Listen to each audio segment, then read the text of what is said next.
আজ আমি তৈরি করে দেখাবো বাড়িতেই কিভাবে কাস্টার্ড পাউডার তৈরি করা যায়। তো দেখুন বন্ধুরা, এই কাস্টার্ড পাউডারটা আমি কিন্তু বাড়িতেই তৈরি করেছি। আর এই কাস্টার্ড পাউডার দিয়ে আপনারা আইসক্রিম বলুন, কুলফি বলুন, ফ্রুট কাস্টার্ড বলুন, যে কোনো জিনিসই তৈরি করতে পারবেন, যে কোনো ডেজার্ট আপনারা তৈরি করে নিতে পারবেন। তো চলুন দেখে নেওয়া যাক কীভাবে তৈরি করেছি। নমস্কার বন্ধুরা, সরস্বতী কুকিং চ্যানেলে আপনাদের সবার স্বাগত। দেখুন আমি এখানে নিয়ে নিয়েছি কর্নফ্লাওয়ার। তো দেখুন এখানে কিন্তু আমি এক বাটির থেকেও একটু কম কর্নফ্লাওয়ারটা নিয়েছি। আপনাদের যতটা প্রয়োজন, যে কাস্টার্ডটা কতটা তৈরি করবেন, তৈরি করে রেখে দেবেন। আর এটা কিন্তু আপনি সারা বছর সংরক্ষণ করে রেখে দিতে পারবেন, একটুও নষ্ট হবে না। তো সেই হিসাবেই আপনি নেবেন। তো দেখুন এখানে আমি এক বাটি কর্নফ্লাওয়ার নিয়ে নিয়েছি, মানে এক বাটি থেকে একটু কম। আর এর ভিতরে দেখুন এখানে আমি এখন দিয়ে দেব কালারের জন্য, মানে কাস্টার্ডের যে একটা কালার আছে সেই কালারের জন্য আমি এখানে ইয়েলো ফুড কালার দিয়ে দেব। তো এখানে আমি ইয়েলো জেল ফুড কালার ব্যবহার করছি। বন্ধুরা, লিকুইড ফুড কালার কিন্তু ব্যবহার করবেন না, মানে জল টাইপের যে ফুড কালার, তাহলে কিন্তু কর্নফ্লাওয়ারটা মানে জল জল হয়ে যাবে, আর ওটা কিন্তু সারা বছর সংরক্ষণ করতে পারবেন না। তো দেখুন এখানে আমি জেল ফুড কালারটা নিয়ে নিয়েছি। তো এই ফুড কালারটাকে আমি কর্নফ্লাওয়ারের সাথে ভালো করে হাত দিয়ে ডলে ডলে মিশিয়ে দেব, যেন সমস্ত কর্নফ্লাওয়ারে ফুড কালারটা মিশে যায়, সুন্দর একটা ইয়েলো কালার আসে।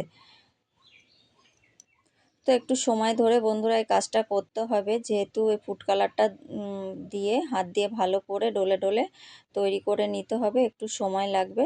তো দেখুন এই যে আমি একটু সময় ধরে তৈরি করে নিয়েছি। তো কালারটা কিন্তু খুবই সুন্দর এসেছে বন্ধুরা। এখন আমি এর ভিতরে দিয়ে দেব 1 চামচ ভ্যানিলা এসেন্স। তো বন্ধুরা, এখানে চাইলে আপনারা ভ্যানিলা এসেন্সের বদলে যে কোনো ফ্রুট এসেন্স আপনারা ব্যবহার করতে পারেন। তো ভ্যানিলা এসেন্স সাধারণত আমাদের সবারই ঘরে থাকে, হাতের কাছে থাকে, সেই জন্য আমি ভ্যানিলা এসেন্সটা ব্যবহার করলাম। আপনারা চাইলে কিন্তু এখানে যে কোনো এসেন্স ব্যবহার করতে পারেন, যার যেটা ভালো লাগে। তো এখন এটাকে দিয়েও আমি ভালো করে হাত দিয়ে মিশিয়ে নেব।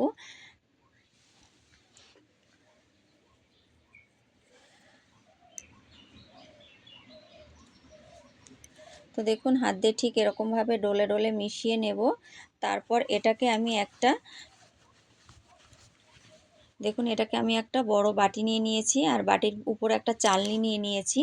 চালনির উপরে এটাকে ঢেলে নেব, কাস্টার্ডটাকে ঢেলে নেব, ঢেলে পুরো চেলে নেব। তাহলে সমস্ত ফ্লেভারটা কিন্তু কাস্টার্ডের ভিতরে চলে যাবে, কোথাও বাকি থাকবে না, যে কোথাও মিশেছে কোথাও মেশেনি, এরকম কিন্তু আর হবে না। তো যেহেতু চালনি দিয়ে চেলে নেব, সেই জন্য কিন্তু সমস্ত জায়গায় ফ্লেভারটা মিশে যাবে, আর কালারটাও কিন্তু খুব সুন্দরভাবে মিশে যাবে। তো দেখুন ঠিক আমি এরকমভাবে চেলে নেব। তো বন্ধুরা, আপনারা চাইলে কিন্তু এরকমভাবে চেলে নিতে পারেন, কিংবা মিক্সচারে দিয়েও একটু ব্লেন্ড করে নিতে পারেন, তাহলেও সব জায়গায় কিন্তু ফ্লেভারটা এবং কালারটা মিশে যাবে। তো দেখুন আমার যেটুকু একটু দলা দলা ছিল আমি ভালো করে মিশিয়ে দিলাম। এরপর এটাকে আমি হাত দিয়ে ভালো করে মিশিয়ে নেব।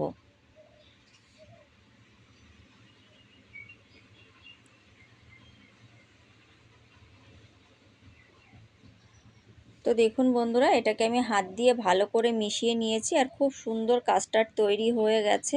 আর এই কাস্টার্ড দিয়ে আপনি কিন্তু যে কোনো ডেজার্ট আপনি তৈরি করতে পারবেন।